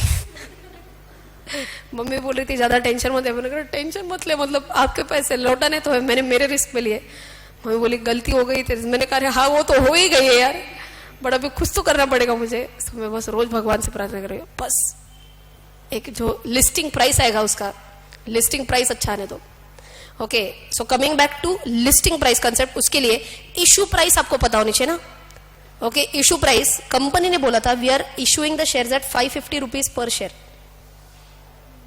इशू प्राइस वाज रफली अराउंड 550 रुपीज पर शेयर. हमारे एक्सपर्ट का प्राइस बैंड याद है क्या आपको? एक्सपर्ट का प्राइस बैंड क्या था? 70 रुपीज टू 80 रुपीज. वैसे उनका प्राइस बैंड कुछ तो 500 टू 550 था. एंड सब 150 लोगों ने बोला 550 का वर्थ है. so, जितने भी लोगों ने एप्लीकेशन डाला उन्होंने 550 पे एप्लीकेशन डाला था. Are you getting my point? एक बार फिर से, जैसे अपना एक्सपर्ट का प्राइस बैंड क्या था? 70 टू 80. डीएलएफ का प्राइस बैंड क्या था? 500 टू 550. ये डीएलएफ का प्राइस बैंड था. फाइनली इन्वेस्टर्स जो प्राइस डिमांड करेंगे सब. अच्छा, ये कहां से फिक्स होता है उसके लिए अलग से डिस्कशन है कि why 550 madam, why not 500, why not 540. ये डिस्कशन आगे लूंगी मैं आपका, बट फिलहाल समझ लो कंपनी ने कितने में फिक्स कर दिया? 550 में फिक्स कर दिया. So now you can imagine 550 में प्राइस फिक्स्ड है. मुझे कितने में मिला है शेयर? 1 शेयर कितने में मिला है मुझे? 550 में मिला है. पर शेयर आई रिसीव्ड एट 550. अब मैंने सिर्फ क्या बोला, भगवान 550 के ऊपर लिस्ट करा दो. 5 रुपए भी ऊपर लिस्ट हो गया ना तो ब्रोकरेज निकल जाएगा. I will repay entire money to my mother and कान पकड़ लूंगी. इसके बाद किसी के भी पैसे से ट्रेड नहीं करूंगी. जितना भी ट्रेड करूंगी खुद की हैसियत से ट्रेड करूंगी. So I was waiting. I remember even the day of listing. मैं कौन से क्लाइंट पे थी ये भी मुझे याद है. क्लाइंट प्लेस पे मैं थी, वाउचिंग करने के लिए बिठाया था सर ने. It was going in for listing. वो कंपनी भी काफी बड़ी थी एंड मैं कंप्यूटर, मैंने बोला लिस्ट वाउचिंग जूनियर को काम पे लगा दिया. मैंने कहा आप भी मत मेरे पास, अगले 10 मिनट मार खाएगा. मैं कंप्लीट कंप्यूटर के स्क्रीन पे कंटिन्यूअस रिफ्रेश रिफ्रेश रिफ्रेश. हो गया कि लिस्ट, हो गया कि लिस्ट. एंड बिलीव इट और not, this share got listed eight 557 rupees. 7 रुपए ऊपर लिस्ट हो गया था. सेम सेकंड मैंने उसको पूरा का पूरा बेच दिया. सेम सेकंड एंटायर 1 लाख के जितने भी शेयर थे सब बेच दिए मैंने. ओके, ब्रोकरेज इसमें कुछ 3-1 रुपए लग गया. 4 रुपए पर शेयर मुझे प्रॉफिट हो गया. टोटालिटी में मुझे कुछ 2-2.5 हजार का प्रॉफिट हुआ. ठीक है, बट 2-2.5 हजार at the cost of 2 weeks of sleepless nights. Okay, मैंने इमीडिएट पैसा मिल गया क्या, या T+2 पैसा मिला? T+2 पैसा मिला ना. वो 2 दिन में मुझे ऐसे लग रहा था ऑर्डर कैंसिल नहीं होगा ना मेरा. ऐसे कुछ भयंकर विचार आ रहे थे दिमाग में. बट T+2 में मेरे अकाउंट में पैसा जमा हो गया. पूरा पैसा मैंने मम्मी को पास दे दिया. बोला अगली बार से अगर मैंने पैसे मांगे तो 2 झापड़ लगा देना मुझे, लेकिन पैसा मत देना. हाँ, एक्स्ट्रा 2.5 हजार ना. अब वो इतना डिटेल में मत जाओ बेटा. वो नहीं दिया मैंने मम्मी को, बिकॉज वो रिस्क मैंने उठाई थी. 2 स्लीपलेस नाइट्स मेरे थे, 2 weeks of sleepless nights. Okay, and mummy को उसी के हिसाब से दिया था मैंने. लॉस हो गया अगर मुझे तो भी आपको 1 लाख पूरा मिल जाएगा. वो भी तो एक रिस्क है ना. लॉस हुआ तो भी मैं ये नहीं बोलने वाली कि फिर लॉस काट के आपको उतना ही दूंगे. लॉस हुआ तो भी आपको 1 लाख रिटर्न मिलना है. प्रॉफिट हुआ तो भी 1 लाख रिटर्न आपको मिलना है. उसी बोली पे मैंने मम्मी से पैसे लिए. ओके, उसके बाद मैंने बोला यार खुद के पैसे से ही कंपलसरी ट्रेडिंग करना है. Lesson number 1 learn. Lesson number 2 मैंने क्या बोला, यार डीएलएफ का आईपीओ आया था, अब इसके बाद इस कंपनी के शेयर को तो हाथ ही नहीं लगाऊंगी. मैं इसका शेयर प्राइस भी चेक नहीं करूंगी. सब बेच दिए थे मैंने. I became a chartered accountant. एक रफली 1.5-2 साल के बाद किसी ने मुझे पूछा रचना तेरे को याद है क्या वो डीएलएफ का? मैंने कहा भूल ही नहीं सकती मैं. बोले याद, अभी उसका प्राइस क्या है पता है क्या तुमको डीएलएफ का? मैंने कहा नहीं, मैंने देखा ही नहीं उसके बाद. क्यों, कितना हुआ है? The DLF IPO price had hit roughly around 1,200 in next 1.5 year. And देखो जब लॉस होता है तो दुख तो होता ही है. बट जब लॉस ऑफ प्रॉफिट होता है, लॉस ऑफ अपॉर्चुनिटी प्रॉफिट होता है, तो इतना दुख हो गया मुझे. मैंने कहा सीरियसली 1200 हो गया. आई चेक्ड इट वाज 1200 के आसपास. I was almost in tears यार. तो अगर मैंने वो गट फील अगर रोक के रखा होता था, तो यू कैन इमेजिन सीए बनने के तुरंत बाद with in 1 year I would have had a capital gain of 1 lakh rupees. Amazing. But नहीं हुआ ना, ये तो सपना ही था सिर्फ, क्योंकि मैंने पूरे शेयर तो बेच दिए थे. एंड ये मैं सेम पूरी स्टोरी सुशील सर को बता रही थी, who is one of the promoters of expert academy, real promoters of expert academy. तो बोला रचना मत बता डीएलएफ के बारे में, जा जल्दी जा केबिन से बाहर. क्या हो गया सर? डीएलएफ के बारे में नहीं बताना. मैंने कहा सर अच्छा तो चल रहा है शेयर. ये कब हुआ था बताती हूँ. ये 1.5 ईयर के बाद 1200 था. उसके रफली 2 साल के बाद, उसके रफली 2 साल के बाद मैं सुशील सर के पास गई थी ऐसे ही बताने के लिए. ये किस्सा निकल आया था. तो बोले प्लीज प्लीज डीएलएफ ये नाम ही नहीं लेना है मेरे साथ. मैंने कहा हुआ क्या है? तो he said I had bought this share at roughly around 1150. He had bought it at roughly 1150. And उसके बाद जब मैं उस दिन चेक कर रही थी, share price was trading around at 300 rupees. आप अगर आज डीएलएफ का प्राइस देखेंगे 160 रुपीज. ओके, सो ये जो शेयर जो 550 का था वो गया था 1200 तक, एंड वो नीचे आज है 2019 में 160 के आसपास. सो जब मैंने सुशील सर का ये सुना 300 रुपीज, मैंने कहा मेरा डिसीजन बराबर था. ओके, सो प्लीज अंडरस्टैंड, आपने काफी कुछ सीखा है पिछले 7-8 दिन में about stock markets. Many people will tell you only success stories. That is why I am telling you this story today. Many people will tell you success stories. But जैसे मैंने आपको आज तक कौन सा एग्जांपल दिया था? डीमार्ट का, क्योंकि आपको अच्छा लगना चाहिए. अगर मैं ही डे 1 से लॉस मेकिंग स्टोरीज बताऊंगी तो आप कल से आएंगे ही नहीं. But see, you have to understand both the sides of the coin. आपको प्रॉफिट भी हो सकता है एंड आपको लॉस भी हो सकता है. लॉस कितना लेना चाहिए आपने? जितना आप झेल सकते हो उतना ही लॉस पेयरिंग कैपेसिटी रखो, उतना ही इन्वेस्टमेंट करो. जो 1 लाख मैंने इन्वेस्ट किया था, that was a wrong decision. Loss I mean इतना ही पैसा इन्वेस्ट करो जो अगर आपको लॉस भी हो जाए ना तो आपको रातों की नींद नहीं उड़नी चाहिए. आज अगर मैं 10,000 का भी लॉस कर लेती हूँ, बुरा लगेगा मुझे, डेफिनेटली बुरा लगेगा, शिट यार 10,000 का लॉस हो गया, बट उससे मेरी रातों की नींद नहीं उड़ने वाली है. क्यों? अब क्या होगा मेरा? That will not happen because may be I reach that much level. क्यों? मुझे पता है इसके पहले मैंने 50,000 ऑलरेडी प्रॉफिट किया है. 50,000 में से 10,000 गया, नुकसान हो गया, but still I M okay, I am in plus. So very important lesson in investing. कितना इन्वेस्ट करो? जितना आप सह सको, जितना लॉस आप सह सको उतना ही इन्वेस्ट करो. उतने का स्टॉप लॉस तो लगाओ. See the importance of stop loss. अगर सुशील सर ने तब 1150 के यहाँ पे अगर उन्होंने 1100 का अगर स्टॉप लॉस लगा होता था तो आज ये शायद नहीं होता था ना, इतना क्रैश वगैरह होता था, तो भी we would have been safe. Stop loss market order होना चाहिए. See now you understand this. Okay, so stop loss market order क्या होता था. तो आज ये दिन उनको मैं तो अभी सिर्फ कभी भी अगर सुशील सर दिखे प्रीमाइसिस में तो सिर्फ एक पूछना, कैसे सर? और डीएलएफ का क्या? Okay, so have you understood about this entire concept? IPO में क्या होता है, कैसे होता है? Yes, it was an amazing experience of IPO. IPO में अलग अलग एक्सपीरियंसेस लिए मैंने. जैसे ये जो था that was cut to cut में निकल गई आईपीओ से. दूसरा एक आईपीओ जो मैंने डीमार्ट का आपको सक्सेस स्टोरी बताया था, जिसमें जो प्राइस पे इशू हुआ है वो प्राइस के ऑलमोस्ट डबल पे लिस्ट हो गया था. लॉस ऑफ प्रॉफिट वाला अगर एग्जांपल बताऊं आपको, और एक अमेजिंग आईसीआरए, इकरा नाम सुना आपने?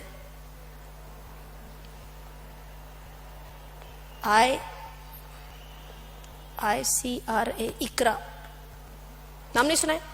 Industrial credit rating agency. Oh, credit rating agency है. मैंने आपको बताया था कि क्रेडिट रेटिंग एजेंसी के बारे में कभी सब प्राइम क्राइसिस के टाइम पे बताया था ना मैंने. सो इंडस्ट्रियल क्रेडिट रेटिंग एजेंसी, ये भी एक कंपनी है. This company is listed on the stock exchange. Okay, जब इसका आईपीओ था तब मैंने थोड़ा बहुत स्टडी किया था एंड चेक किया कि इसका इशू प्राइस था 300 रुपीज. ओके, एंड ऐसे लग तो रहा था यार ये ना बहुत ऊपर लिस्ट होगा, इसलिए मैंने जितना अप्लाई हो कर सकती थी खुद के पैसे से उतना मैंने अप्लाई किया था इसके लिए। ओके, मुझे ये इशू कुछ तो मुझे एग्जैक्टली याद नहीं, but around 17 times over subscribe हुआ था। एंड बोले अब तो हम प्रोरेटा अलॉटमेंट भी नहीं दे सकते, इतना ज्यादा हो गया, आधा आधा शेयर देना पड़ेगा इस गुड़ा, ऐसे ऐसे कुछ तो बहुत भयंकर इसका ओवर सब्सक्रिप्शन हो गया था। इसलिए they said we will allot on a lottery system. 17 में से एक को ही देना है, 17 टाइम्स ओवर सब्सक्राइब हो गया ना, तो बोले आइदर 1 डिवाइडेड बाय 17 करेंगे या फिर 17 में से एक बंदे को देंगे पूरे पूरे। सो उन्होंने डिसाइड किया 17 में से एक लॉटरी सिस्टम निकालेंगे। बाय द वे आज इंडिया में कौन सा सिस्टम चलता है? लॉटरी सिस्टम चलता है। आज इंडिया में आईपीओ के बारे में जब भी बात चलेगी, you will get the shares on lottery system. ये लॉटरी सिस्टम क्या है जानना आपको? बताओ लॉटरी सिस्टम क्या होता है? इमीडिएटली आफ्टर दिस एग्जांपल बताती हूँ, 2 मिनट में एग्जांपल खत्म हो जाएगा। आईसीआरए के लिए लॉटरी सिस्टम लगा था, एंड लॉटरी सिस्टम में तो अपना नसीब, ऐसे लॉटरीज में कभी भी नहीं लगता है, एंड मुझे एक भी शेयर अलॉट नहीं हुआ। इश्यू प्राइस था 300, it got listed at around 900 rupees. Bumper listing, 3 times इसका इश्यू प्राइस ओपन, मतलब इश्यू प्राइस के 3 टाइम्स इसका लिस्टिंग प्राइस ओपन हो गया था। सो दुख कब होता है? अगेन वन मोर टाइम, मैंने अप्लाई किया था लेकिन एक भी शेयर नहीं मिला। मेरे हस्बैंड ने भी अप्लाई किया था and he was among that 1 of 17। तो और भी दुख हो गया। ओके यार, मुझे एक भी रुपए का प्रॉफिट नहीं है, वो मजे कर रहा है, एंड ऐसे टाइम पर बार बार देख रहे क्या मेरा आईसीआरए कितना हो गया, हाँ रख फोन अभी मैंने। Okay, so this is a proper case of a bumper listing, 3 times ऊपर चला गया था। अब ये लॉटरी सिस्टम क्या होता है आपको बताती हूँ।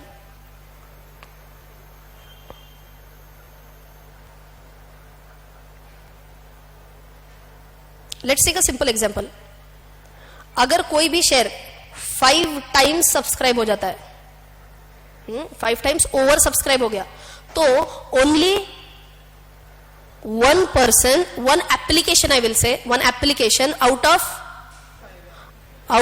5 applications will get the shares. Are you with me? Only 1 out of 5 will get the shares.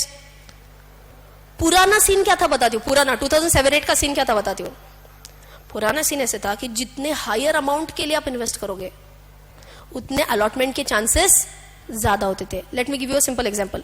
कल अगर आपको याद है मैंने आपको एग्जांपल बताया था इसका कि कोई भी IPO generally minimum lot size के हिसाब से अगर आप देखेंगे तो मिनिमम इन्वेस्टमेंट कितने का आता है? रफली अराउंड 15,000। कल का याद है क्या आपको? मैंने बोला था लॉट साइज से अगर आप मल्टीप्लाई करोगे तो मिनिमम इन्वेस्टमेंट अमाउंट कितना आता है? जनरली अराउंड 15,000 आता है। यहां तक ओके? पुराने जमाने में कैसा था, अगर आप 15,000 के लिए अप्लाई करेंगे तो आपको शेयर्स मिलने के चांसेस बहुत कम होते थे। इसीलिए सब क्या बोलते थे, ज्यादा के लिए अप्लाई करो, ज्यादा के लिए अप्लाई करो, आपको अलॉटमेंट के चांसेस बढ़ेंगे। So I always use to apply for higher slabs. मैं हमेशा बोलती थी मेरे को ना 90,000 के शेयर्स चाहिए, मेरे को ना 80,000 के शेयर्स चाहिए, ऐसे बोलती थी मैं। ओके, बट आज का सिनारियो क्या है? Today we talk about lottery system. Lottery system में क्या होता है, आप कितने रुपीस के लिए अप्लाई करते हो दैट डज नॉट मैटर। आप 15,000 लोएस्ट स्लैब के लिए अगर आपने अप्लाई किया है तो भी चलेगा, आपको उतने शेयर्स तो मिलेंगे। ओके, मतलब क्या है, लेट अस अंडरस्टैंड। 15,000 मान के चलो, कंपनी का issue price is 1,000 rupees. Are you with me? Issue price कितना है? 1,000 रुपीज। फटाफट बोलना है कितने नंबर ऑफ शेयर्स के लिए मैंने अप्लाई किया है। अरे 15,000 is the minimum investment, issue price is 1,000, number of shares 15। यहां तक ओके? अब लॉटरी सिस्टम लगने वाली है, थोड़ा लॉजिक देखो इसका। ये कोई नहीं पढ़ाता, ये मैं आपको प्रैक्टिकली करती हूँ इसीलिए आपको बता रही हूं मैं। अब मुझे पता है, लॉजिकली सोचो, मुझे पता है कि 1 out of 5 के आसपास जाएगा ये। 5 टाइम्स ओवर सब्सक्राइब होने के चांसेस ज्यादा है, इसलिए मेरे घर के जितने ज्यादा एप्लीकेशंस जाएंगे उतना probability of getting an allotment is higher. आपको इसका सिंपल एग्जांपल बताओ तो आपने हाउजी खेला होगा कभी? हाउजी खेला है? वो टिकट देते हैं सबको, कोई तो नंबर कॉल आउट करता है। नहीं खेला है हाउजी? कभी नहीं खेला आपने? क्या आप बात कर रहे हो यार।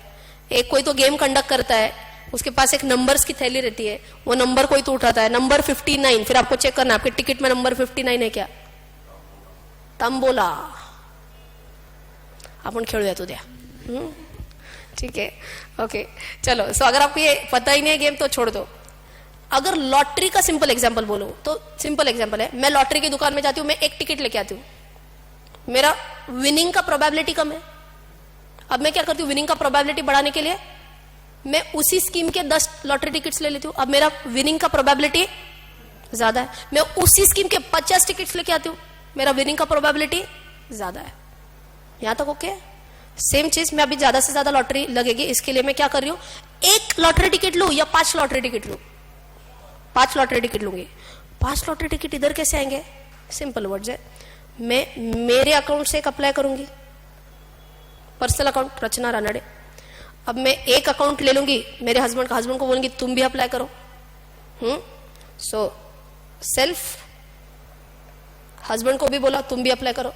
अब मदर इन लॉ का डिमैट अकाउंट मैंने खुलवा लिया है. फिर बोला आपको कुछ नहीं करना है, आपको सिर्फ डॉक्यूमेंट्स देने. पैसा हमारे ही होगा, शेयर्स हमारे ही होंगे, सिर्फ डॉक्यूमेंट आपके, नाम आपका. ओके, बोली मेरे को नहीं शेयर्स करना है. मैंने कहा आपको, आप सिर्फ अकाउंट खुलवा लो बस, बाकी कुछ नहीं करना आपको. ओके, पैसे भी हम ही डालने वाले हैं. बट मदर इन लॉ के नाम से एक एप्लीकेशन डाल दिया, अब एक फादर इन लॉ के नाम से एक एप्लीकेशन डाल दिया. Same old story. आपको सिर्फ डॉक्यूमेंट देने हैं, अकाउंट खुलवा लेंगे, हम सब बाकी देख लेंगे. HUF पता आपको क्या होता है, what is HUF? Hindu undivided family. HUF का डिमैट अकाउंट हो सकता है क्या? हाँ, HUF का डिमैट अकाउंट हो सकता है. Can HUF apply for IPO? Yes. ठीक है. अब अक्षय रानड़े HUF, हमारी एक HUF, इससे एक एप्लीकेशन डाल दो. फादर इन लॉ का भी HUF है, उनका भी डिमैट अकाउंट खुलवा लिया है. अरविंद रानड़े HUF, उनके अकाउंट से एक डिमैट खुलवा लो. आजकल कई सारे ब्रोकर्स है जो आपको एनुअल मेंटेनेंस चार्जेस बहुत कम ऑफर करेंगे या फिर फ्री भी करा देंगे. कोई कोई ब्रोकर, जैसे मेरा ब्रोकर जो है Edelweiss, they have come up with a scheme right now. नए अकाउंट ओपनिंग के लिए first 3 years no annual maintenance charges. 3 साल के लिए 1 रुपए भी एनुअल मेंटेनेंस चार्जेस नहीं है. आप जितना शेयर्स लोगे उतना सिर्फ ब्रोकरेज, अच्छा ब्रोकरेज तो सबको देना पड़ता है, बट मेंटेनेंस चार्जेस कुछ भी नहीं है. जब उन्होंने ये स्कीम निकाली मैंने कहा वेरी गुड, खुलवा लो अकाउंट्स. 3 साल तक तो टेंशन नहीं है ना. 3 साल जितना पैसा कमाएंगे उसमें से फिर आगे के एनुअल मेंटेनेंस चार्जेस भर देंगे, नो इश्यूज. तो मैंने ये सभी, अभी देखो 1 2 3 4 5 6, इफ आई वांट अच्छे शेयर के लिए 6 एप्लीकेशंस डालते हैं. एंड कैसे करेंगे, स्लैब तो 15,000 के डालेंगे. मान के चलो हमारे पास 1 लाख रुपए इन्वेस्ट करने के लिए. पुराने जमाने में क्या करते थे, 1 लाख का एक ही एप्लीकेशन डालते थे, ताकि प्रो राटा अगर है तो मुझे, जो लोग हाईएस्ट स्लैब के लिए डालते थे ना उनको प्रेफरेंस ज्यादा मिलता था. पुराना जमाना, इन सिंपल वर्ड्स, अमीर लोगों को एडवांटेज ज्यादा था पुराने जमाने में. आ रही के बात समझ में? जो लोग 90,000 1 लाख के लिए अप्लाई करेंगे उनको चांसेस ज्यादा रहते थे पुराने इसमें, अमीर लोगों को फायदा. अब बोले सबको फायदा, सबका साथ सबका विकास. अब बोल रहे लॉटरी सिस्टम लगेगी, आप 15,000 के लिए डालो या फिर 90,000 के लिए डालो, लॉटरी सिस्टम चलेगी. So at least try to increase your chances of getting selected. कैसे चांस ऑफ गेटिंग सिलेक्टेड किया, समझ में आया? 6 अकाउंट्स. देखो इफेक्टिवली मेरा 1 लाख ही इन्वेस्ट हो रहा है ना, इफेक्टिवली 1 लाख इन्वेस्ट हो रहा है. But instead of 1 account with 1 lakh I am doing 6 accounts with 1 lakh. 90,000 के आसपास हो गया. That is over lottery system works. पक्का क्लियर है क्या? सो आपको अभी समझ में आया ना, आगे जाके आपको खुद को भी क्या करना है. अभी ये यहां तक कहानी खत्म नहीं होती है. मतलब if I want, minor account खुल सकता है क्या डीमैट का? डीमैट अकाउंट खुल सकता है माइनर का. जैसे मेरा बेटा है, 5 साल का मेरा बेटा है, उसका डीमैट अकाउंट खुलेगा क्या? Yes or no? Any idea? Demat account of a minor can be opened. It is allowed. Of course, operator, मैं उसको ऑपरेट करूंगी. जो हम बोलते हैं ना, ही इज नॉट, अपने वो कॉन्ट्रैक्ट एक्ट वगैरह तो पढ़ा है ना, minor can't enter into any contract, but the guardian will act on his behalf. So account तो खुलेगा, guardian will operate. Next plan वो है मेरा. 7th अकाउंट का क्लियर है अभी तक? लेकिन पक्का? अरे उसको कितना भारी लगेगा when he becomes a major. 18 साल होने के बाद उसको लगेगा ओ शपथ मेरे पास इतने शेयर ऑलरेडी है. मेरे को बोलेगा बाय मम्मी चला. इसलिए ज्यादा शेयर उसमें नहीं रखने, फिर वो ट्रांसफर करा लो अपने पास. ओके ठीक है. तो ये पूरा सिस्टम समझ में है आपको? लॉटरी सिस्टम क्या होता है यहाँ तक क्लियर है? पक्का? मैंने आपको प्रोस्पेक्टस क्या होता है ये भी बताया. अब आपको एज अ स्मॉल होमवर्क करना क्या है बताती हूं. आपको कोई भी एक प्रोस्पेक्टस फ्री डाउनलोड होता है, पैसे नहीं डालने को बोल रही, फ्री डाउनलोड होता है. कोई भी एक प्रोस्पेक्टस आप फ्री डाउनलोड करा लो मोबाइल में. कोई कोई छोटे प्रोस्पेक्टस भी होते हैं, छोटे 300-400 पेजेस के छोटे प्रोस्पेक्टस होते हैं वो, है ना. उसमें आपको कई सारे टर्म्स मिलेंगे. प्रोस्पेक्टस के फर्स्ट पेज पे ढूंढना भी नहीं, आप बोलेंगे मैडम हमारे आर्टिकलशिप चालू है, मजाक कर रहे हो क्या. प्रोस्पेक्टस के फर्स्ट पेज पे या कोई भी एडवर्टाइजमेंट देखो आप, which company is coming with an IPO, उसके फर्स्ट पेज को आपको ढेर सारे कंसेप्ट मिलेंगे. लाइक इनका मर्चेंट बैंकर कौन है. चलो सबके लिए कॉमन होमवर्क दे दूं, वो ज्यादा बेटर रहेगा. आपको क्या करना है, डीमार्ट का प्रोस्पेक्टस डाउनलोड करना है. लिख लो डीमार्ट का प्रोस्पेक्टस.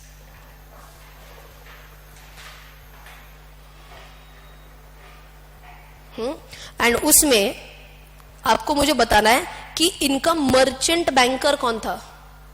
बिकॉज आपको लाइव एग्जांपल्स भी मिल जाएंगे ना. मर्चेंट बैंकर कंसेप्ट तो समझ में आया, लेकिन इंडिया में कौन कौन मर्चेंट बैंकर है ये नहीं पता अपने को अभी तक. सो कौन कौन मर्चेंट बैंकर है ये भी पता चलेगा. अब आपको और एक इंपॉर्टेंट बात बता देती हूँ. जरूरी है कि एक ही मर्चेंट बैंकर होना चाहिए या मल्टीपल मर्चेंट बैंकर्स भी हो सकते हैं? मल्टीपल मर्चेंट बैंकर्स भी हो सकते हैं. सो आपको ऐसे भी शायद देखने को मिल सकता है कि डीमार्ट के लिए 4 मर्चेंट बैंकर्स थे, 5 मर्चेंट बैंकर्स थे, 6 मर्चेंट, ऐसे भी हो सकता है.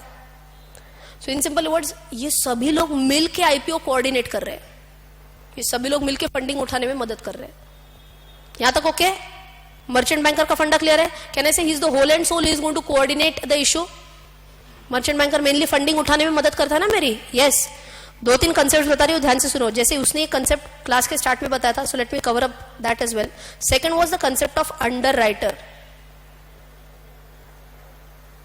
ओके, अंडर राइटर कौन है ये भी शायद आपको प्रोस्पेक्टस में ही मिल जाएगा. अंडर राइटर काम क्या करता है बोलो? If the shares get undersubscribed, okay, then underwriter क्या करता है, जितना भी कम सब्सक्राइब हुआ था उसको वो फिलअप कर लेता है. Let me give you an example. Number of shares issued were 100. Number of shares issued were 100 and actual applications received were only for 80. कितने का शॉर्टफॉल है? 20 का शॉर्टफॉल है. तो रहने दो ना, क्या टेंशन है. हाँ यस. सो ये आपने सीए में पढ़ा होगा दैट मिनिमम सब्सक्रिप्शन आपका 90 शेयर्स के लिए तो आना ही चाहिए. 90 के अंदर अगर आप रुक जाते हो तो you have to cancel your issue. Okay, so अब ये कितने का शॉर्टफॉल हो गया बोलो मुझे? 10 का शॉर्टफॉल है ना. कौन मदद करने के लिए आने वाला है? Under writer. अंडर राइटर बोलता है don't worry, I will subscribe for 10 shares. अभी आपको दिखने में 10 बहुत चिल्लर दिख रहा है, that will be in lakhs of shares in real life. कौन सब्सक्राइब कर रहा है? Under writer. वो ऐसे टाइम पास के लिए रिस्क उठा रहा है क्या? नहीं, मैं उसको क्या देती हूँ? अंडर राइटिंग कमीशन देती हूँ मैं उसको. Okay, so that is the concept of underwriter who will subscribe for the shares which are oversubscribed और अंडर सब्सक्राइब्ड. अंडर सब्सक्राइब्ड जो गैप है ये actual subscription and minimum subscription के बीच में, क्या वर्ड बोला मैंने? Actual subscription and minimum subscription के बीच में जो गैप बचता है, who subscribes for that? Underwriter. Will write down this one liner for N under writer. Under writer.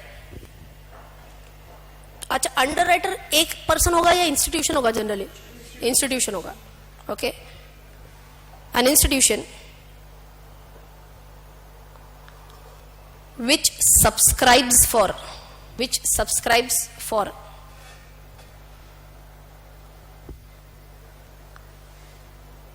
difference between what and what? Tell me.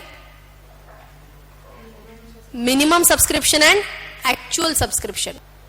Share से word ही नहीं आया क्या अपने सेंटेंस में? द इंस्टीट्यूशन विच, क्या लिखवाया मैंने? The institution number of shares.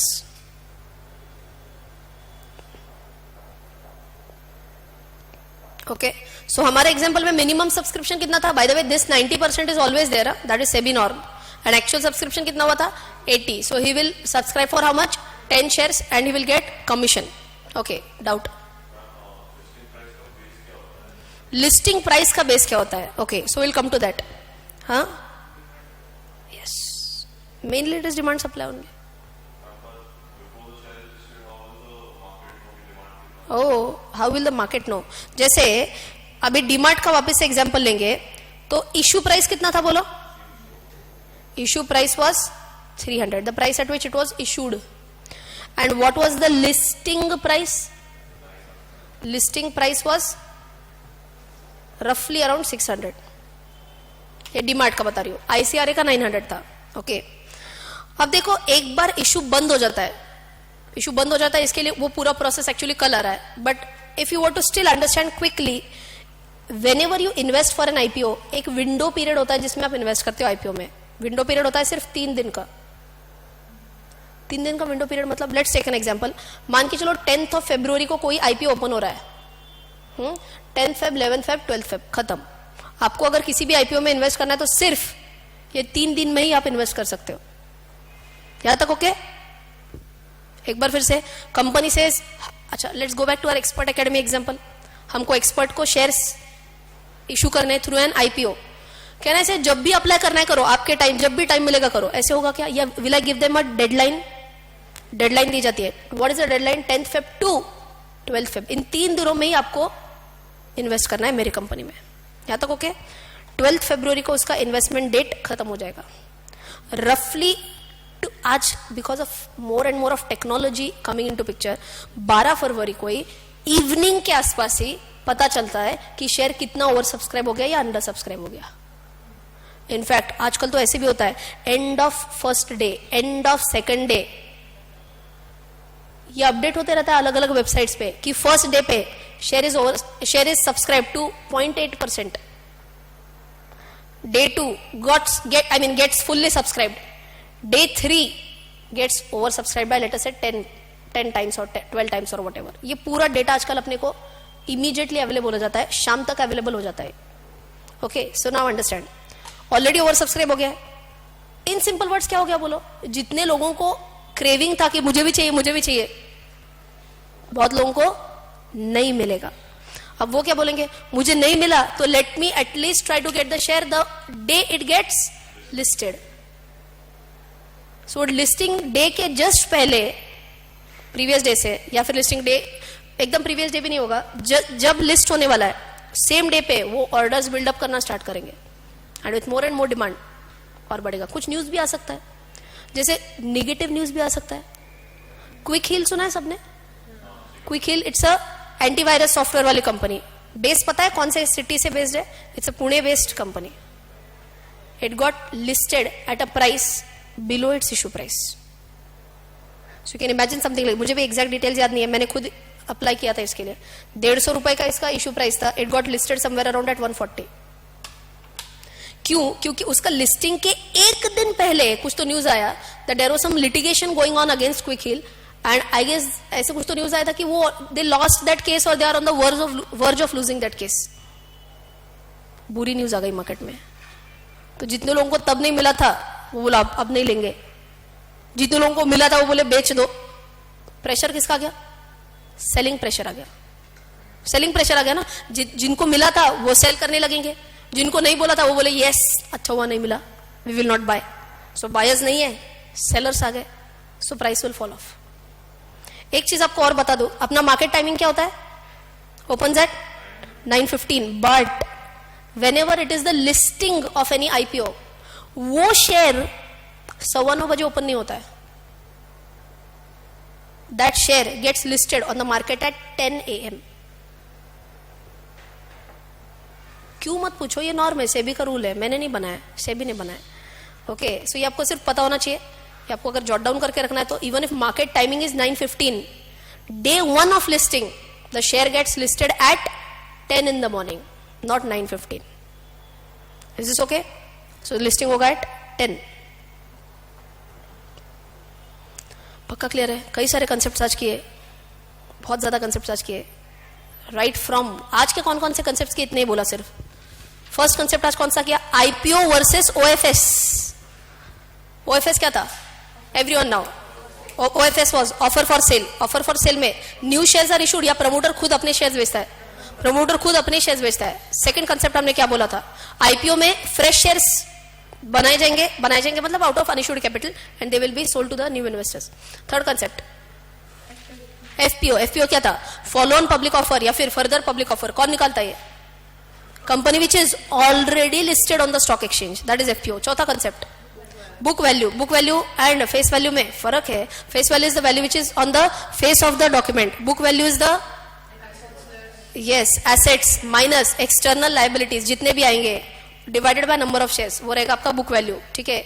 Net worth भी बोलेंगे उसको. ठीक है. Next concept merchant banker. अपना नॉर्मल बैंकर होता है क्या? सेविंग अकाउंट खोलना है भैया, वैसा वाला नहीं. मर्चेंट बैंकर कौन से बड़े बड़े काम करता है? दो मेजर काम जो करता है, मर्जर्स एक्विजिशंस में मदद करता है, फंडिंग उठाने में मदद करता है. Okay. Next concept book building issue. Book building issue में क्या होता है? हम डिक्टेट करते हैं क्या, ये 75 रुपए लेना है तो ले लो अदरवाइज भाग जाओ, या फिर हम उनको प्राइस बैंड ऑफर करेंगे. प्राइस बैंड ऑफर करेंगे 70 to 80 एंड जैसे जैसे बिड्स आते रहते हैं वैसे बुक बिल्ड होते रहेगा. ये एक्चुअल बुक बिल्डिंग क्या होता है ये मैं आपको कल बताने वाली हूं. बिकॉज बुक बिल्डिंग से ही आपको पता चलेगा कि हाउ डिड कंपनी डिसाइड कि क्या प्राइस होगा. मतलब सिर्फ 1 मिनट मैक्सिमम अटेंशन दे दो. अपना प्राइस बैंड कितना था? 70 to 80 था. कंपनी ने बोला ठीक है we will fix our issue price at 80. ये कंपनी ने कैसे फिक्स किया 80? या फिर कंपनी बोलता है वी आर फिक्सिंग एट 75. ये कैसे फिक्स किया उन्होंने 75? That does happen through book building issue. And ये कैसे होता है ये कल आ रहा है. Is this okay? यस. और क्या किया हमने बुक बिल्डिंग के बाद?